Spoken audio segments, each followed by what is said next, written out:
Good evening दोस्तों, स्वागत है आपके आप ही के यूट्यूब चैनल मार्केटिंग फिनोलॉजी में। दोस्तों आज मैं आपको एक ऐसे शेयर के बारे में जानकारी देना चाह रहा हूँ जिसकी अभी मार्केट में बहुत ही ज़्यादा मात्रा में चर्चा है और साथ में जिसने अभी धमाल मचा कर रखा हुआ है। लगभग 2 महीनों के अंतराल में ही इसने अप्रॉक्सीमेटली 5 टाइम्स अपने इन्वेस्टर्स को पैसा कमा कर दिया हुआ है। दोस्तों ये एक पेनी शेयर है और सबसे बड़ी बात दोस्तों ये है कि इसके फंडामेंटल्स उतने अच्छे नहीं हैं आज के दौर में। उसके बावजूद ये जो शेयर है इसमें 100% डिलीवरी हमें देखने को मिल रही है।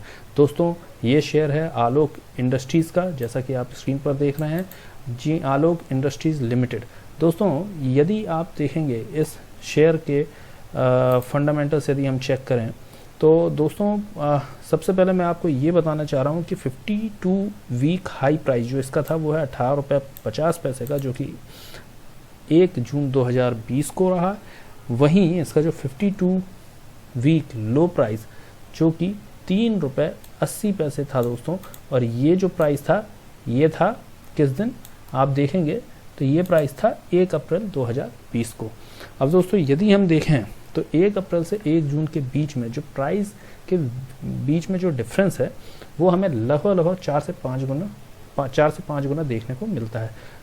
इस तरह दोस्तों आप सोचिए कि यदि किसी व्यक्ति ने अगर 1 अप्रैल 2020 को इस शेयर में इन्वेस्ट किया होगा तो उसका हर स्टॉक उसे 4 to 5 टाइम्स जो प्राइस है वो करके देगा। तो अब आप इस चीज़ से ये अंदाज़ा लगा सकते हैं कि ये जो कंपनी है इसमें कहीं ना कहीं कोई ना कोई बड़ा डिफरेंस तो आया होगा इसके फंडामेंटल्स में, या कहीं ना कहीं कुछ तो इसमें चेंजेस आए हुए होंगे जिस वजह से इसके फंडामेंटल्स उतने अच्छे न होने की वजह से भी इस कंपनी में इतना उछाल आया है, इसके प्राइस में इतना ज़्यादा अंतर देखने को हमें मिल रहा है। और साथ ही ये जो है अभी 100% डिलीवरी मार्केट में दे रहा है। अब दोस्तों अगर हम मैं फंडामेंटल की बात कर रहा हूँ, यदि मैं आपको फंडामेंटल दिखाऊं तो दोस्तों सबसे पहले मैं आपको दिखाना चाहूँगा कंपनी का फाइनेंशियल रिजल्ट।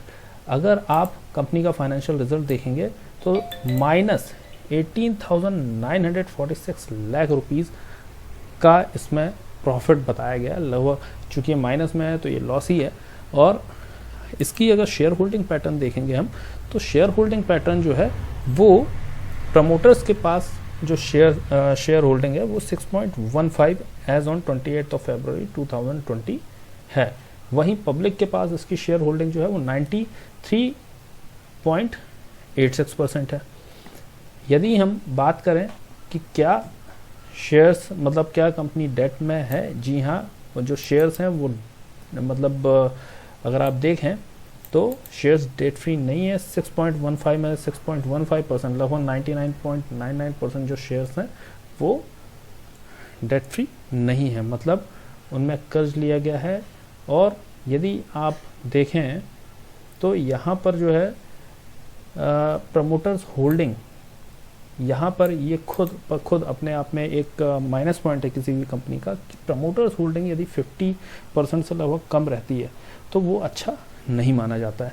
तो आपको 3 सिनेरियो, मतलब पहला तो कंपनी का जो है फाइनेंशियल में अगर आप देखें तो लॉस में है। दूसरा इसका शेयर होल्डिंग जो पैटर्न है वो लगभग 50% से, मतलब प्रमोटर्स के पास जो है 50% से कम शेयर्स हैं।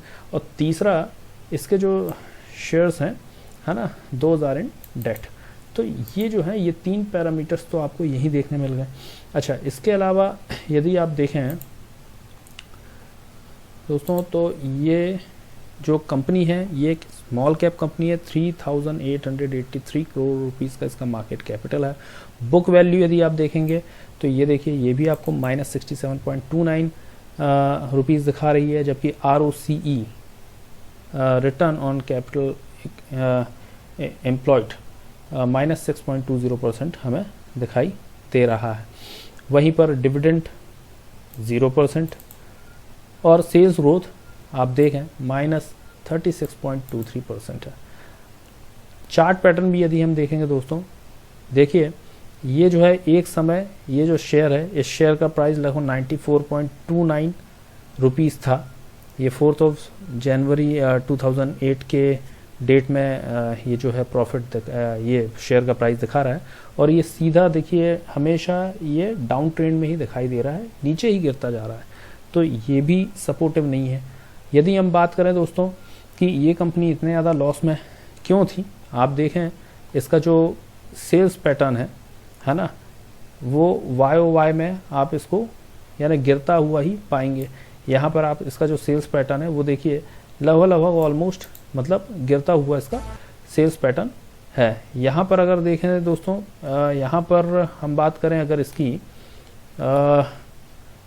एक्सपेंस की, यदि हम ये देखिए यहाँ पर जो है एक्सपेंस इसका जो है हर साल जो है वो आपको बढ़ता हुआ दिखाई दे रहा है। यहाँ पर अगर आप मार्च 2007 में 1418, मार्च 2008 में 1760, इस तरह से अगर आप देखेंगे तो हर साल इसका जो एक्सपेंस है वो बढ़ रहा है। वहीं अगर आप इसकी सेल्स ग्रोथ देखेंगे तो यहाँ से लेकर के यदि आप देखें मार्च 2007 से लेकर के हमें मार्च 2015 तक एक हद तक ये बढ़ते हुए दिख रहा है, लेकिन उसके बाद ये जो इसका जो सेल्स ग्रोथ है वो कम होती गई, और यदि आप देखेंगे तो ये सीधा मार्च 2019 में 3352 पर आ गई। ऑपरेटिंग प्रॉफिट में अगर हम देखेंगे तो दोस्तों यहाँ पर जो है ऑपरेटिंग प्रॉफिट बहुत ही कम था शुरू से ही, और ये एक समय अगर हम देखें तो ये मार्च 2010 में सबसे ज़्यादा है, मार्च 2010 के बाद भी ये बढ़ा हुआ, मार्च 2011, 2012, 2013 और 2015, मार्च 2015 तक इसने ऑपरेटिंग प्रॉफिट दिखाया है, लेकिन उसके बाद मार्च 2016 के बाद ये कंटिन्यूसली गिरता गया है, और इस तरीके से अभी जो मार्च 2019 का जो लेटेस्ट है वो -129 जो है मतलब -129 करोड़ रुपीस यहाँ पर दिखा रहा है। अब यहाँ पर अगर हम देखें प्रॉफिट बिफोर टैक्स, तो उसमें भी आप देखें प्रॉफिट पहले से ही कम था ऑलमोस्ट, लेकिन वो प्लस में था। यहाँ पर अगर आप देखेंगे यहाँ से इसने फिर से जो है मतलब माइनस में इसने प्रॉफिट दिखाना शुरू किया। ये मार्च 2016 से इसका जो प्रॉफिट है वो माइनस में जाता गया है, और जाते जाते यदि हम देखें तो 2019 में थोड़ा सा पॉजिटिव आया है, 2076 करोड़ रुपीस का इसने प्रॉफिट दिखाया है। नेट प्रॉफिट अगर दोस्तों देखें तो यहाँ पर भी 2016 से ही ये माइनस में गया है, और माइनस में ये जाता गया है, और अभी जो है 2076 का इसका जो है नेट प्रॉफिट इसने दिखाया है। दोस्तों यदि हम इसमें बैलेंस शीट की बात करें तो बैलेंस शीट में देखिए जो बोरोइंग्स हैं इसकी जो रिजर्व्स हैं, यदि आप देखें तो रिजर्व्स बढ़ते गए, जो कि काफ़ी अच्छी बात है। अगर आप देखेंगे तो ये रिजर्व्स आपको बढ़ते हुए दिखाई दे रहे हैं। रिजर्व्स बढ़ना एक कंपनी के पास अच्छी बात होती है, ये रिजर्व्स इसका बढ़ा हुआ है, लेकिन सडनली 2017 में मार्च 2017 में यदि आप देखें तो इसका रिजर्व काफ़ी कम हो गया, और उसके बाद डायरेक्टली मार्च 2018 से ये जो रिजर्व है ये माइनस में आ गया, -18,044 करोड़ रुपीस। फिर मार्च 2019 में -15,986 करोड़ रुपीस, सितंबर 2019 में -16,244 रुपीस। तो ये जो इनका रिजर्व है वो कम हुआ। वहीं अगर आप बोरोइंग्स देखेंगे तो बोरोइंग्स जो है वो इनकी बढ़ती गई, मतलब जो इन्होंने पैसा उधार लिया है दोस्तों, बोरोइंग्स का मतलब होता है उधार लेना, जो कर्ज है वो या अदर तरीके का जो बोरोइंग्स है वो ये जो है ये देखिए हर साल बढ़ती गई, जो कि किसी भी कंपनी के लिए अच्छी बात नहीं है। तो ये जो है क्योंकि बोरोइंग्स ज़्यादा होंगी तो जाहिर सी बात है दोस्तों इसमें हमें जो इंटरेस्ट चार्ज होगा वो भी हमें देखना पड़ेगा, जो मैं आपको ऊपर दिखा सकता हूँ प्रॉफिट एंड लॉस स्टेटमेंट में। तो उसकी वजह से भी घाटा होता है। कंपनी को अपने फ़ायदे से, अपने प्रॉफिट से ही बोरोइंग्स का इंटरेस्ट निकाल कर देना होता है। इसका मतलब ये है कि जो बोरोइंग्स हैं वो अपने इंटरेस्ट से कंपनी का प्रॉफिट, नेट प्रॉफिट कम करते हैं, इसलिए कंपनी के लिए ये सही बात नहीं है। बहुत अधिक बोरोइंग्स कंपनी में नहीं होनी चाहिए, कंपनी में ज़्यादा कर्ज नहीं होना चाहिए। ये देखिए ये कंटिन्यू बढ़ता जा रहा है ये कर्ज, और बढ़ते बढ़ते यदि आप देखें तो ये 27,415 मार्च 2018 तक पहुंचा, और मार्च 2019 में थोड़ा मार्जिनली कम हुआ है 25,349 और वहीं पे सितंबर 2019 में 23,815। तो इस तरीके से मतलब यहाँ पर बोरिंग्स बढ़ी हैं, जो कि सही बात नहीं है। मैं जिसकी बात कर रहा था दोस्तों, इंटरेस्ट, यानी कि आपका जो इंटरेस्ट है, ये देखिए यहाँ पर यदि आप देखें तो जो इंटरेस्ट है, चूँकि बोरोइंग्स बढ़ी हैं, हर साल इसका जो इंटरेस्ट है वो बढ़ रहा है। तो यहाँ पर देखिए इंटरेस्ट काफ़ी कम हुआ है और फिर ये कम होते हुए यहाँ 15 करोड़, यहाँ 22 करोड़ में हुआ। इसका मतलब यहाँ पर कुछ ना कुछ फंडामेंटली चेंजेस हुए हैं। ये जो है ये आपका क्वार्टरली रिजल्ट है, जिसका मैं आपको दिखा रहा हूँ। ये जो इंटरेस्ट लग रहा है यहाँ पर, ये देखिए 1082 करोड़ रुपीज़, फिर 1188 करोड़ रुपीज़। ये इनका जो है दिसंबर 2018 का 1129 करोड़ रुपीज़। मार्च 2019 का यदि हम देखें तो इंटरेस्ट है वो सडनली कम होकर 910 करोड़ रुपीज़ हुआ है और जून 2019 को 17 करोड़ रुपीज़ हो गया है। सितंबर 2019 को 15 करोड़ रुपीज़ है और अगर दिसंबर 2019 तो 4 करोड़ रुपीज़। तो यहाँ पर कुछ ना कुछ जरूर चेंज हुआ है, जो अगर आप देखेंगे तो इंटरेस्ट में सडनली चेंज आया है। वेल दोस्तों, ये जो हैं अगर आप देखें, इनकी जो बोरोइंग्स इतनी ज़्यादा हैं, रिजर्व्स डायरेक्टली कम हुए हैं। यदि आप सेल्स ग्रोथ देखेंगे तो वो कंटिन्यूसली आप देखें ये कम हुई है। एक्सपेंसेस इनके बढ़ते जा रहे हैं, प्रॉफिट इनके कम होते जा रहे हैं, प्रॉफिटेबिलिटी कम्प्लीटली माइनस में है, जैसा कि मैंने आपको पहले दिखाया। उसके बावजूद ये जो शेयर है ये मतलब आज की डेट में 100% डिलीवरी के साथ अपने इन्वेस्टर्स को 5 टाइम्स जो है अपने स्टॉक का प्राइस करके दे चुका है। तो दोस्तों मैं आपको बताना चाहूँगा इस कंपनी के बारे में। एक्चुअली ये जो आलोक इंडस्ट्रीज़ है ये इनकॉर्पोरेटेड हुई थी। आलोक industries incorporated on March 12, 1986 is an integrated textile manufacturer headquartered in Mumbai with interest in the polyester and cotton segments। ये पॉलिएस्टर और कॉटन सेगमेंट की इंडस्ट्री है जो कि 12 मार्च 1986 को इस्टेब्लिश हुई थी, जिसका हेडक्वार्टर मुंबई में है।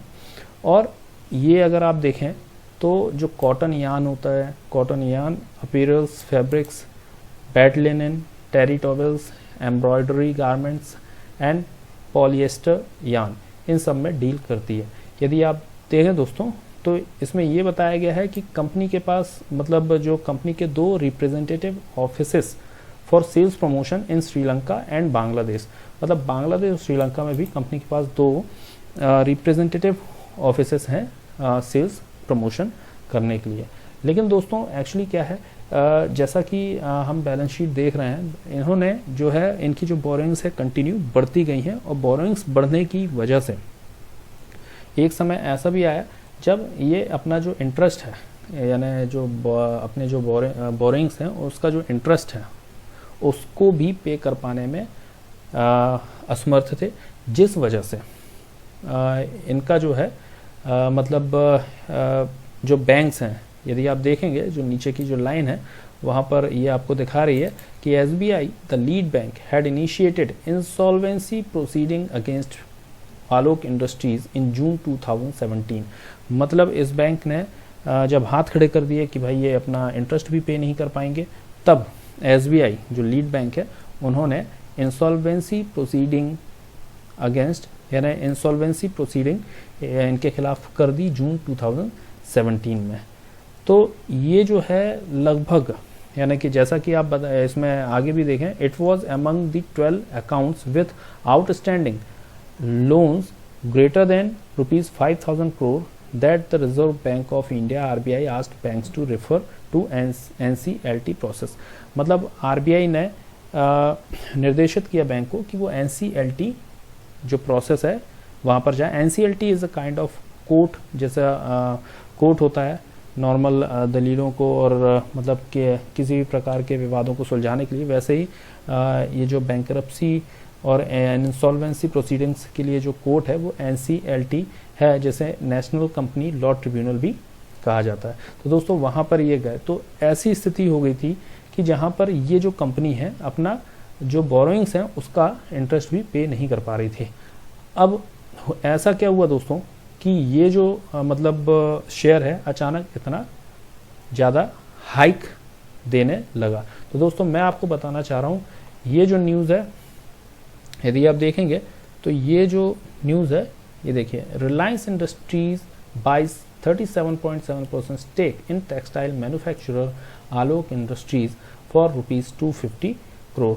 तो आपको बताना चाहूँगा कि RIL मतलब Reliance industry limited had jointly with JM Financial Asset Reconstruction Company Limited bid for acquiring Alok Industries that was auctioned under the insolvency and bankruptcy law by lenders to recover their unpaid loans।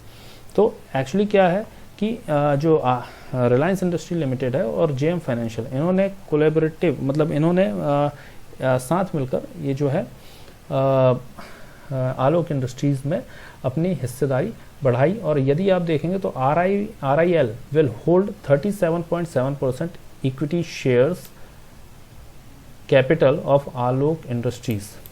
तो 37.7% जो equity shares हैं वो RIL के पास होंगे।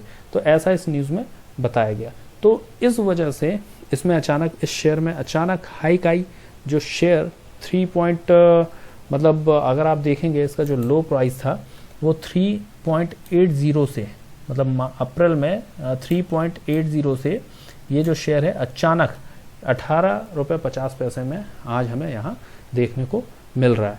इसके अतिरिक्त दोस्तों जब ये मतलब ये एक्वायर कर लिया RIL ने, तो इन्होंने जो है जो RIL है इन्होंने एक और जो लेटेस्ट न्यूज़ है उसके अनुसार वो ये है कि उन्होंने PPE किट जो होती है उसके मतलब उसे बनाने के लिए आलोक इंडस्ट्री को यूज़ किया है। अगर आप देखें RIL diverts Alok industries for making PPE says will cut cost to 1/3। मतलब जो RIL है रिलायंस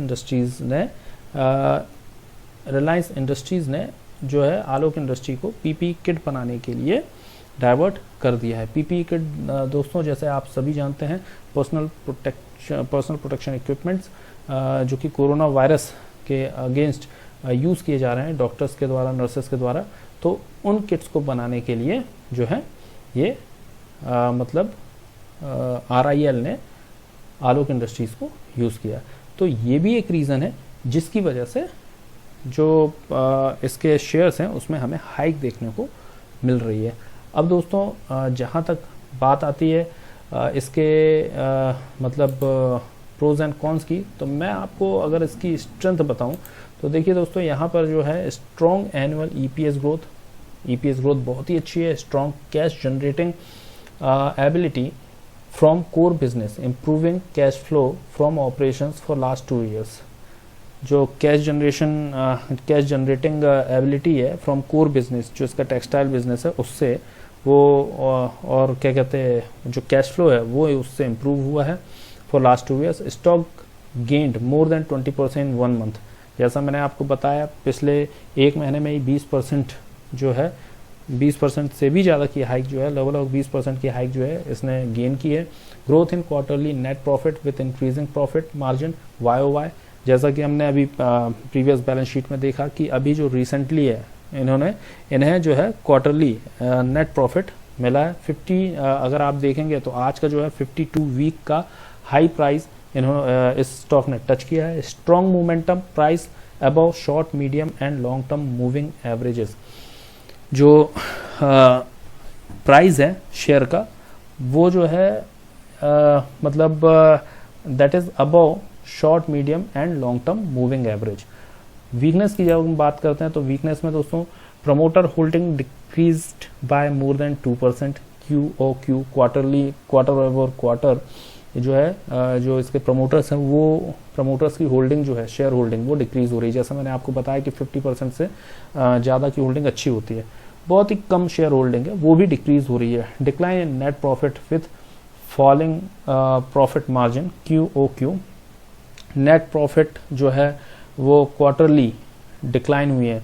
YOY भले ही बढ़ी हुई दिखाई दे रही है बट क्वार्टरली हर क्वार्टर में जब हम बात करते हैं तो लास्ट मतलब 2 क्वार्टर्स में अगर आप देखेंगे तो प्रॉफिट में हमें कमी देखने को मिली है। Promoter decreasing their share holding, जैसा मैंने बताया मतलब शेयर होल्डिंग डिक्रीज कर रहे हैं promoters. Decline in net profit quarter QOQ, quarterly जो नेट प्रॉफिट्स हैं उनमें डिक्लाइनेशन देखने को मिल रहा है। Declining profits every quarter for last, वही चीज़ें मतलब पिछले 3 क्वार्टर से जो है मतलब प्रॉफिट नीचे जा रहा है। और companies with higher promoter place, आपने जैसा देखा 19.99% जो हैं प्रमोटर्स के जो शेयर्स हैं वो प्लेस्ड हैं। तो दोस्तों ये हैं, अब हम देखते हैं इसमें अपॉर्चुनिटीज़ क्या है। पॉजिटिव ब्रेकआउट थर्ड रेजिस्टेंस, मतलब इसका जो रेजिस्टेंस था कि जो शेयर्स होते हैं वो यहाँ तक जाएंगे, वो रेजिस्टेंस होता है कि यहाँ तक पहुँचेंगे। हो सकता है जैसे 3 रुपये का शेयर 5 रुपये, वो एक रेजिस्टेंस है। उसके ऊपर जाने में एक पुश चाहिए स्टॉक को, कुछ अच्छी न्यूज़ या कुछ बड़े चेंजेस। तो ऐसे करके 3 जो इसके जो रेजिस्टेंस है वो इसने क्या है वो क्रॉस कर लिए हैं। Highest recovery from 52 week low, हम देख रहे हैं हमने जैसा देखा 3.80 रुपीज़ से पिछले 2 महीनों में ही 52 वीक हाई में ये जो शेयर है, ये शेयर प्राइस है, ये आ गया है। तो जाहिर सी बात है हाईएस्ट रिकवरी हुई है। Rising delivery percentage compare to previous day and month strong volumes, मतलब हर दिन इसमें जो डिलीवरी है वो 100% और मतलब पिछले दिन से ज़्यादा हो रही है। Stock with low P less than and equal to 10, 10 से कम का पी है जो स्टॉक का, ये भी एक अच्छी बात है। पी जितना कम होता है उतना ज़्यादा अच्छा होता है ना। यहाँ पर थ्रेट्स जो है वो रेड फ्लैग दिखा रहा है। Firms link to ongoing regulatory investigation legal cases, जैसा कि मैंने आपको बताया कि एक इंसॉल्वेंसी प्रोसीडिंग्स जो है बैंक की तरफ मतलब बैंक्स के द्वारा लगी हुई है इनमें। दूसरा आपका increasing trend in non core income, जो नॉन कोर इनकम है उन चीज़ों से कंपनी ज़्यादा पैसा कमा रही है। तो ये रही कंपनी की स्ट्रेंथ, वीकनेसेस, अपॉर्चुनिटीज़ और थ्रेट्स। तो दोस्तों अब बात आती है कि क्या इस शेयर को हमें लेना चाहिए। तो दोस्तों जैसा कि मैं आपको बता चुका हूँ, ये मेरा एनालिसिस है। मैंने आपको ये सारी चीज़ें बताई कि क्यों कंपनी घाटे में गई, पहला। दूसरा फिर कंपनी कैसे मतलब क्यों कंपनी के शेयर स्टॉक में अचानक हाइक आई, और ये हाइक अभी किस वजह से है ये भी मैंने आपको बताया। मैं हमेशा बोलता हूँ पेनी शेयर्स, अगर आप मेरे पिछले वीडियोस भी देखेंगे तो मैंने हमेशा आपको बोला है कि पेनी शेयर्स आपको बहुत सोच समझ के खरीदने हैं। पेनी शेयर्स आपको मतलब प्रॉफिट, हाई प्रॉफिट दे सकते हैं लेकिन बहुत हाई रिस्क भी हो सकता है। तो आप इसमें एक स्मॉल अमाउंट, यदि आप चाहें एक स्मॉल अमाउंट आप इसमें इन्वेस्ट कर सकते हैं। ऐसे अमाउंट जो आपको मतलब जिसके लिए आप रिस्क ले सकते हैं और आपको काफ़ी ज़्यादा फर्क ना पड़े, वो अमाउंट आप इसमें इन्वेस्ट कर सकते हैं। बाकी ये मेरा रिकमेंडेशन है दोस्तों, ये मुझे ऐसा लगता है कि इस शेयर में इतना अमाउंट हम इन्वेस्ट कर सकते हैं। अब रिस्क एपेटाइट सबकी अलग अलग होती है। किसी की रिस्क एपेटाइट मतलब किसी को लगता है कि 2000 रुपये में मतलब उसे फ़र्क मतलब उतना फ़र्क नहीं पड़ेगा, वो इन्वेस्ट कर सकता है। किसी की रिस्क एपेटाइट 5000 है, किसी की 10,000, किसी की 1 लाख। तो वो अपने अपने हिसाब से वो शेयर में इन्वेस्ट कर सकते हैं। ये मेरी एनालिसिस है और ये मेरा रिकमेंडेशन है दोस्तों। मैं चाहता हूँ कि आप भी इस शेयर में अपना जो है खुद का एनालिसिस करें NSE की साइट में जाकर, कंपनी की साइट में जाकर, और आप भी यदि आपको ऐसा लगता है कि आपको इसमें इन्वेस्ट करना चाहिए और आपको ज़्यादा जानकारी मतलब और भी अधिक जानकारी चाहिए, तो आप किसी फाइनेंशियल एडवाइज़र से मदद भी ले सकते हैं। तो दोस्तों ये रही सारी जानकारी आलोक इंडस्ट्रीज़ स्टॉक के विषय में। यदि आपको मेरा वीडियो अच्छा लगा हो तो प्लीज़ इसे शेयर करें, लाइक करें और सब्सक्राइब करें। मिलते हैं फिर ऐसे ही वीडियो के साथ कुछ अलग शेयर्स स्टॉक के विषय में जानकारी लेने के लिए। तब तक के लिए बाय बाय।